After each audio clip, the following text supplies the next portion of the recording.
दिल्ली में आज होगी बीजेपी कोर ग्रुप की बैठक। सीएम योगी समेत प्रदेश बीजेपी के तमाम बड़े नेता होंगे शामिल। आखिरी चरण के उम्मीदवारों के नाम पर होगी चर्चा। समाजवादी पार्टी के स्टार प्रचारकों की लिस्ट जारी। लिस्ट में मुलायम, अखिलेश, स्वामी प्रसाद मौर्य, डिंपल यादव समेत 30 नेताओं के नाम शामिल। पीएम मोदी आज इंडिया गेट पर नेताजी सुभाष चंद्र बोस की होलोग्राम प्रतिमा का करेंगे अनावरण। पराक्रम दिवस पर आज शाम 6 बजे कार्यक्रम। उत्तर प्रदेश के 75 जिलों में आज 2 शिफ्ट में होगा टीईटी का एग्जाम। 21,60,000 से ज्यादा अभ्यर्थी होंगे शामिल। पेपर लीक होने के चलते 28 नवंबर को रद्द हो गई थी परीक्षा। उत्तराखंड विधानसभा चुनाव के लिए कांग्रेस की पहली लिस्ट जारी। लिस्ट में 53 उम्मीदवारों के नाम। प्रीतम सिंह चक्राता, गणेश कुदियाल श्रीनगर से उम्मीदवार। कांग्रेस की पहली लिस्ट में हरीश रावत और हरक सिंह रावत का नाम नहीं। बाकी बची 17 सीटों पर कांग्रेस बाद में करेगी प्रत्याशियों के नामों का ऐलान।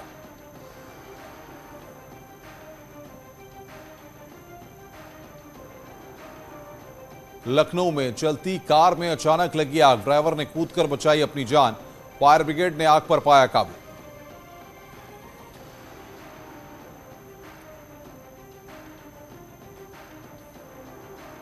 गोरखपुर में आवारा पशुओं और नीलगायों के आतंक से किसान परेशान।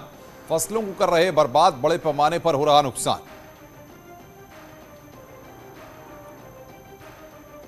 शाहजहांपुर में पुलिस और बदमाशों में मुठभेड़। पुलिस ने गौ तस्करी की योजना बना रहे 2 बदमाशों को पकड़ा। कब्जे से तमंचे, कारतूस बरामद।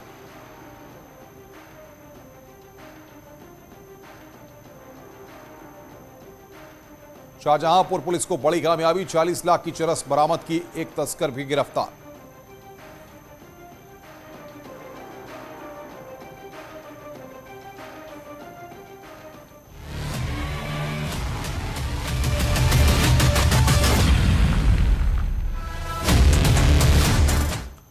नमस्कार, 10 का दम के साथ हाजिर हूं मैं अनुपम। पहले चरण का रण किसके लिए कितना मुश्किल।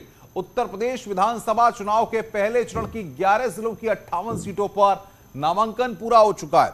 10 फरवरी को वोटिंग होने वाली है। 11 जिलों की 58 सीटों पर वोट डाले जाएंगे और इन सीटों पर सभी दलों ने अपने उम्मीदवार उतार दिए हैं। अब स्थिति साफ हो गई है कि किस सीट पर किसका समीकरण भारी है।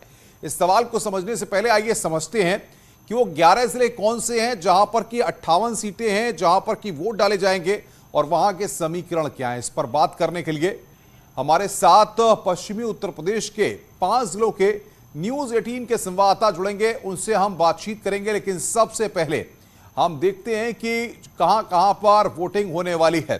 तो ये यहां पर पहले चरण में देखिए आप, ये हम दिखा रहे हैं कि 10 फरवरी को वोटिंग है। कैराना, थाना भवन, शामली, ये 3 विधानसभाएं हैं शामली में। और कैराना जो कि इस समय हॉटस्पॉट बना हुआ है, कल वहां पर अमित शाह भी पहुंचे थे। थाना भवन की बात करें, शामली की बात करें तो दिलचस्प मुकाबला इन तीनों सीटों पर इस बार देखने को मिलेगा।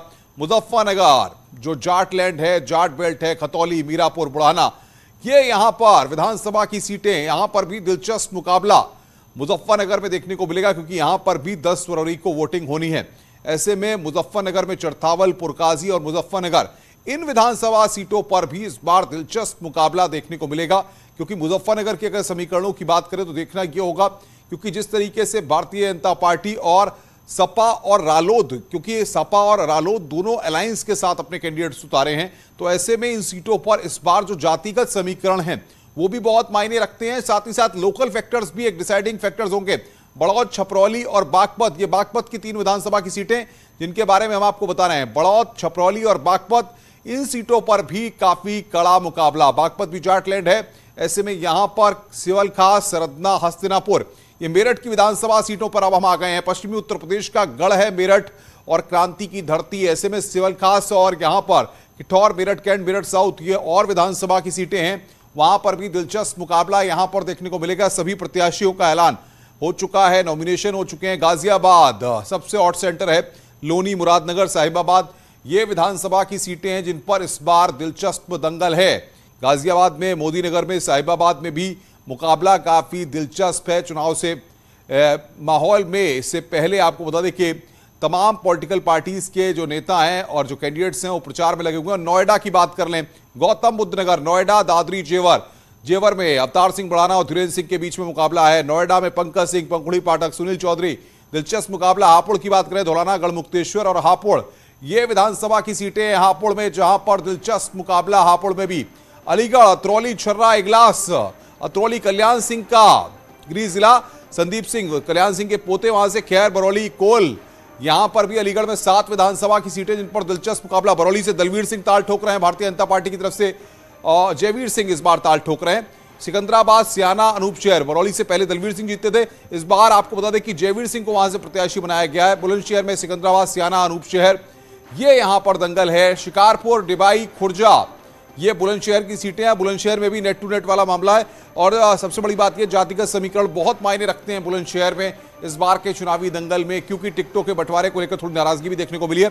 आगरा की अगर बात करें तो Agra cantt, Agra north, Agra rural, Agra south, बायत, मातपुर, तमाम सीटें जिस तरीके से बेबी रानी मौर्य को भी वहां से चुनावी दंगल में उतारा गया है। खीरागढ़, फतेहपुर सीकरी, फतेहाबाद, ये सीटें हैं आगरा की, जहां पर इस बार दिलचस्प मुकाबला देखने को मिलने वाला है।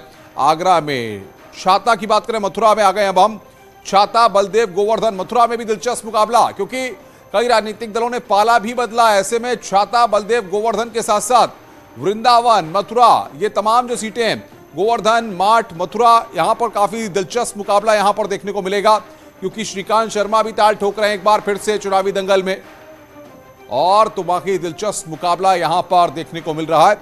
और हमारे साथ बातचीत करने के लिए हमारे ग्राउंड जीरो पर जो रिपोर्टर्स हैं, जो वहां पर नामांकन के बाद की स्थितियों को भी देख रहे हैं, मेरठ से निखिल, गाजियाबाद से अमित राणा, नोएडा से हिमांशु शुक्ला, आगरा से हिमांशु त्रिपाठी, शामली से शाहनवाज, उनके पास हम चलेंगे और तमाम चीजों को समझेंगे बारीकियों के साथ कि आखिर इस बार का दंगल कितना दिलचस्प है। लेकिन इन 58 सीटों में से आपको बताएं कि 54 सीटों पर 201 में बीजेपी ने कब्जा कर लिया था और एक तरह से विपक्ष का सफाया कर दिया था। इसी को दोहराने के लिए अमित शाह ने कैराना से शंखनाद कर दिया है। ये रिपोर्ट देखिए।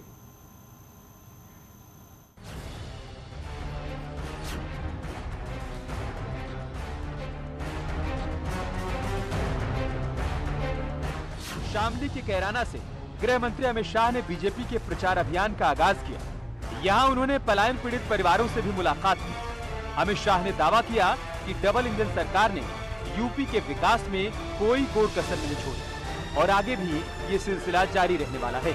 अमित शाह के मुताबिक 2017 से पहले यूपी में पलायन होता था, लेकिन अब पलायन कराने वाले खुद ही पलायन कर चुके। जहां पहले से लोग पलायन कर रहे, आज मैं जब राउंड लेने निकला, उन्होंने कहा मोदी जी की कृपा हो गई, भाजपा की सरकार बनी, योगी जी ने कानून और व्यवस्था को सुधारा है, हमें पलायन करने वाले पलायन कर गए।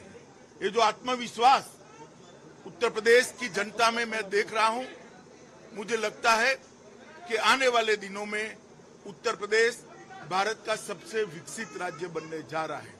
आज अभी मैं मित्तल परिवार के साथ बैठा था, कभी उनको भी पलायन करना पड़ा था, बड़े इत्मीनान से परिवार के 11 सदस्य मेरे साथ बैठे। उन्होंने कहा अब हमें कोई भय नहीं है, सब शांति से यहाँ अपना व्यापार कारोबार कर रहे हैं। अमित शाह पलायन की प्रभावित परिवारों से भी मिले। प्रभावित परिवारों ने कहा कि उन्होंने कभी नहीं सोचा था कि गृह मंत्री के साथ उनकी कभी आमने सामने बात होगी। 2017 के बाद से बीजेपी की सरकार ने एक सुरक्षित माहौल दिया है। सर हम तो 3 साल तक रहे हैं बाहर।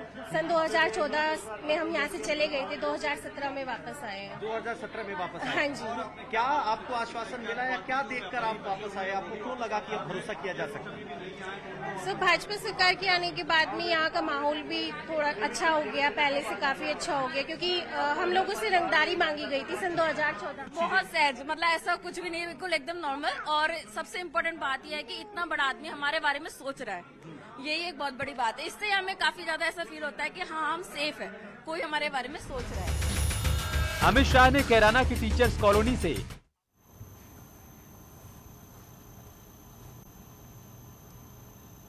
और इस वक्त बातचीत करने के लिए ग्राउंड जीरो से हमारे संवाददाता हमारे साथ जुड़ रहे हैं, जिनसे हम बातचीत करेंगे और तमाम चीजों को समझेंगे।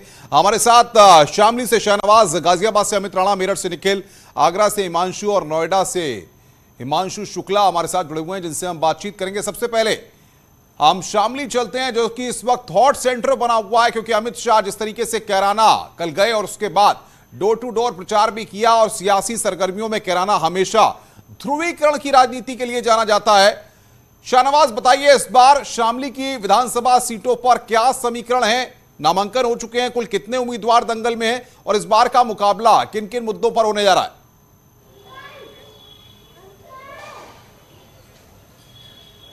देखिए, बिल्कुल शामली में 3 विधानसभा हैं। सबसे पहले हम कैराना विधानसभा की बात कर लेते हैं। कैराना हॉट सीट मानी जा रही है। पश्चिमी यूपी की कैराना सीट पर बीजेपी की निगाहें हैं, क्योंकि पिछली दो बार से यहाँ से सपा के नाहिद हसन विधायक हैं। अब सपा के नाहिद हसन जेल में बंद है, उनकी बहन इकरा हसन चुनाव प्रचार में है। तो सपा के नाहिद हसन और बीजेपी की मरगांका सिंह में सीधी टक्कर है। और थाना भवन सीट की अगर बात की जाए तो यहाँ से कैबिनेट गन्ना मंत्री सुरेश राणा 2 बार बीजेपी से विधायक रह चुके हैं और तीसरी बार चुनाव मैदान में है। सुरेश राणा के समक्ष जो है रालोद सपा गठबंधन से अशरफ अली खान मैदान में है। 2012 इलेक्शन की अगर थाना भवन विधानसभा सीट की बात की जाए तो अशरफ अली खान से बिल्कुल शाहनवाज बहुत महत्वपूर्ण जानकारियां यहां पर दे रहे हैं, किस तरीके से बदले हुए समीकरण हैं और इस बार मुकाबला काफी दिलचस्प यहां पर देखने को मिल रहा है। हमारे साथ हिमांशु शुक्ला नोएडा से हैं। नोएडा में 3 विधानसभा की सीटें, तीनों पर दिलचस्प मुकाबला है। सपा और रालोद के गठबंधन के बाद काफी कांटे की टक्कर देखने को मिल रही है। हिमांशु, बदली हुई परिस्थितियों में इस बार तीनों विधानसभाओं सीटों पर कौन कौन से मुद्दे हावी हैं और किस तरीके से आप इस बार के मुकाबले को देख रहे हैं? देखिए, सबसे पहले बता दें कि गौतम बुद्ध नगर से 52 प्रत्याशियों ने नामांकन किया है और सबसे ज्यादा जो नामांकन किया है वो नोएडा सीट पर 23 प्रत्याशियों ने किया है। और इस बार जो दिलचस्प मुकाबला देखने को मिलेगा वो जेवर से दिखेगा, क्योंकि जेवर में जो मीरपुर विधानसभा है मेरठ की, वहां से बीजेपी के पूर्व विधायक अवतार सिंह भड़ाना लड़ रहे हैं और जेवर में धीरेन्द्र सिंह पिछली बार 1 लाख से ज्यादा वोट पाए थे। लेकिन जो पॉजिटिव पॉइंट है वो ये कि वेदराम भाटी जो बसपा के थे जेवर से, जो उनके प्रतिद्वंदी हुआ करते थे, वो इस समय बीजेपी ज्वाइन कर चुके हैं और वो बीजेपी में है इस समय। यानी साफ तौर पर जो फाइट देखने को मिल रही है वो सपा और रालोद के जो गठबंधन के प्रत्याशी अवतार सिंह भड़ाना, क्योंकि अवतार सिंह भड़ाना बीच में चर्चा में भी रहे। सुबह उन्होंने नामांकन वापसी की बात कही और देर शाम होते होते उन्होंने नामांकन वापस करने से इनकार कर दिया और उन्होंने कहा कि नहीं, चुनाव लड़ेंगे। बीच में खबरें आई कि स्वास्थ्य के चलते ये सारे डिसीजन लिए गए, लेकिन कोरोना रिपोर्ट नेगेटिव आई। ऐसे में उन्होंने दोबारा से चुनाव लड़ने की हुंकार भरी है। और जाहिर तौर पे बात करें दादरी विधानसभा की बात करें तो दादरी विधानसभा में इस समय तेजपाल नागर जो मौजूदा विधायक है वो भी पिछली बार 1 लाख वोट पाए थे, लेकिन जो बसपा के प्रतिद्वंदी थे सतवीर गुजर, उनको इस बार टिकट नहीं दिया। इस बार नया फ्रेश चेहरा उतारा है मनवीर भाटी, और इसके अलावा सपा के जो राष्ट्रीय प्रवक्ता है राजकुमार भाटी, माना जाना चेहरा भी हैं, वो भी इस बार चुनावी दंगल में है दादरी में। तो दादरी की सीट में भी दिलचस्प मुकाबला रहने वाला है। जिस तरीके से फाइट बताई जा रही है बीजेपी और सपा में रहेगी। और नोएडा की बात करें तो नोएडा में पंकज सिंह है, वो 1,41,000 वोट पाए थे और लोगों ने विश्वास जताया था इस बार वो चुनावी दंगल में है दोबारा से। और सपा के 3 बार के प्रत्याशी लगातार देखा जा रहा है। 2012, 2017 में भी सुनील चौधरी रहे। हालांकि वोट परसेंटेज सुनील चौधरी का बढ़ा था, लेकिन इस बार बिल्कुल हिमांशु, आप बने रहिए हमारे साथ। हिमांशु शुक्ला नोएडा की तस्वीर हमारे सामने रख रहे थे कि नोएडा में क्या स्थिति बनी हुई है। इधर कैराना से समाजवादी पार्टी के विधायक का नाहिद हसन 2 बार विधायक रह चुके हैं, अब तीसरी बार चुनाव मैदान में है और उनका मुकाबला बीजेपी नेता स्वर्गीय हुकुम सिंह की बेटी मृगांका सिंह से है। अमित शाह प्रचार से यहां पर चुनौतियां और बढ़ गई हैं। यही नहीं, थाना भवन विधानसभा से मैदान में बीजेपी के फायर ब्रांड नेता सुरेश राणा है और उनको चुनौती रालोद के अशरफ अली खान दे रहे हैं। हालांकि बीजेपी ने मामला त्रिकोणीय कर दिया है। 2012 में यहां से अशरफ अली खान सिर्फ 300 वोट से जीते थे। तो काफी दिलचस्प यहां पर समीकरण है। अब देखना यह होगा कि इस बार के मुकाबले में ये सारे फैक्टर कितने मायने रखते हैं, क्योंकि कैराना जो है वो हॉट सेंटर है। जिस तरीके से अमित शाह ने वहां पर चुनाव प्रचार किया है और वो की हैं चीजें। ऐसे में कई मसले यहां पर जरूर हैं और बातचीत करने के लिए हमारे साथ सुशील पांडे हमारे साथ जुड़ गए हैं। सुशील, अगर हम देखें कैराना को और शामली की सीटों को, तो इस बार के समीकरण ये बताते हैं कि कहीं ना कहीं बदली हुई परिस्थितियों में किसी भी दल की राहें इतनी आसान नहीं है। जी बिल्कुल अनुपम, आप एकदम सही कह रहे हैं, क्योंकि जिस तरह अमित शाह का दौरा देखने को मिला और अमित शाह ने हुंकार भरी है कैराना से, तो निश्चित रूप से बदलाव और विकास पर बात हुई है। कहीं ना कहीं सुरक्षा बीजेपी के लिए एक बड़ा मुद्दा रहा है, जिस पर बीजेपी खरी उतरी है। साफ तौर से अमित शाह का जो दौरा है वो केवल राजनीतिक दौरा नहीं है, बल्कि उत्तर प्रदेश सरकार में बीजेपी के भरोसे का दौरा है। और साफ तौर से अमित शाह ने जब उस गलियों में दौरा किया और अब विकास की तमाम चीजें, तमाम जो जनता है उनसे मुलाकात की, बीजेपी की हुए काम को उन्होंने जनता के बीच पहुंचाया, तो इससे कहीं ना कहीं जनता के बीच में एक उम्मीद भी जगाई कि बीजेपी लगातार उनके साथ है। क्योंकि सबसे बड़ा अगर माना जाए तो मंत्री अगर कैराना में भरी बारिश के बीच में लोगों से मिल रहा है, इसका सीधा मतलब है कि बीजेपी जनता से सीधा जुड़ना चाह रही है। और न केवल अमित शाह ने जनता से जुड़कर अपने कार्यकर्ताओं को यह मैसेज दिया है, बल्कि बीजेपी के तमाम वो जो नेता इस समय फिलहाल जमीन पर हैं, उनको भी ये बताने की कोशिश की गई है कि किस तरह जनता के बीच में जाकर बीजेपी के किए गए कार्यों का बिल्कुल जाहिर तौर पर ये समीकरण ही दिखाते हैं। और नाहिद हसन और तमाम जो फैक्टर्स हैं वो भी यहाँ पर कैराना में डिसाइडिंग फैक्टर्स क्या होते हैं, इसका फैसला जनता को करना है। हिमांशु त्रिपाठी हमारे साथ है। हिमांशु, आगरा का मुकाबला काफी दिलचस्प है, सभी की सभी विधानसभा सीटों पर नामांकन हो चुके हैं। कितना तगड़ा मुकाबला आप देख रहे हैं और क्या समीकरण है और कौन कौन से मुद्दे हावी हैं? जी बिल्कुल, आगरा में कानून व्यवस्था का मुद्दा हावी है और कानून व्यवस्था के मामले में कसौटी पर बीजेपी खरी उतरी है, ऐसा बीजेपी का दावा है। लेकिन यहाँ मुकाबला जो सबसे कड़ा है और दिलचस्प हो गया है वो आगरा ग्रामीण का, जहाँ उत्तराखंड की पूर्व राज्यपाल बेबी रानी मौर्य प्रत्याशी बनी है बीजेपी की इस बार, और यहाँ 2 बार विधायक रहे कालीचरण सुमन। तो मुकाबला इतना कड़ा था, लेकिन कालीचरण सुमन को जब टिकट नहीं मिला आरएलडी में, बसपा से वो पहले विधायक थे, फिर आरएलडी में टिकट की उम्मीद में गए थे, टिकट नहीं मिला, तो जेपी नड्डा जब आए तो जेपी नड्डा की मौजूदगी में उन्होंने बीजेपी का दामन थाम लिया। तो ये बड़ा झटका लगा सपा रालोद गठबंधन को और भाजपा को, और बेबी रानी मौर्य के समर्थकों के अनुसार उनकी स्थिति बेहद मजबूत हो गई। उसके अलावा आगरा कैंट सीट पर यूपी सरकार के राज्य मंत्री डॉक्टर जीएस धर्मेश मैदान में हैं और उनके लिए घर घर वोट मांगा कल डॉक्टर दिनेश शर्मा जो डिप्टी सीएम है उत्तर प्रदेश के, उन्होंने। तो प्रचार युद्ध में बीजेपी निश्चित रूप से आगे निकलती नजर आ रही है। अगर मथुरा की बात करें तो मथुरा में ऊर्जा मंत्री श्रीकांत शर्मा पर दोबारा भरोसा जताया है भाजपा ने, और श्रीकांत शर्मा चूंकि वो ब्राह्मणों की स्थिति ज़्यादा है वहाँ मथुरा में और वैश्य वर्ग है, तो इसको आधार पे और साथ साथ जो काम हुए यमुना को लेकर के और शहर में, उसके आधार पर बीजेपी वोट मांग रही है। एक बात और अनुपम खास है, इस चुनाव में जो दल बदल है वो बड़ा हथियार बना है। बिल्कुल बिल्कुल हिमांशु, बहुत महत्वपूर्ण बात आप करें, दल बदल जाहिर तौर पे पाला बदला गया है। अब ऐसे में पाला बदलने के बाद जो बदले हुए समीकरण हैं उसमें कई चीजें मायने रखती हैं। शामली के बाद अब मेरठ के समीकरण को समझते हैं, जहां पर कल केंद्रीय गृह मंत्री अमित शाह ने लोगों से अपील की है कि चुनाव में बीजेपी की ओर से कौन प्रत्याशी है, कौन विधायक या मुख्यमंत्री है, ये भी मत देखिए, आंखों के सामने सिर्फ भारत माता का चित्र रखिए और मोदी को देखिए, फिर उत्तर प्रदेश के बेहतर भविष्य के लिए बीजेपी को वोट दीजिए। अमित शाह मेरठ में प्रबुद्धजनों के सम्मेलन को संबोधित कर रहे थे। उन्होंने कहा कि यह चुनाव सिर्फ सरकार चुनने का नहीं बल्कि उत्तर प्रदेश का भाग्य तय करने का है। निखिल अग्रवाल हमारे साथ मेरठ से सीधे जुड़ रहे हैं। निखिल, दिलचस्प मुकाबला मेरठ की सभी सीटों पर जातीय समीकरणों के साथ साथ जिस तरीके से जो गोलबंदी हो रही है वो दर्शा रही है कि इस बार किसी की राहें इतनी आसान नहीं है।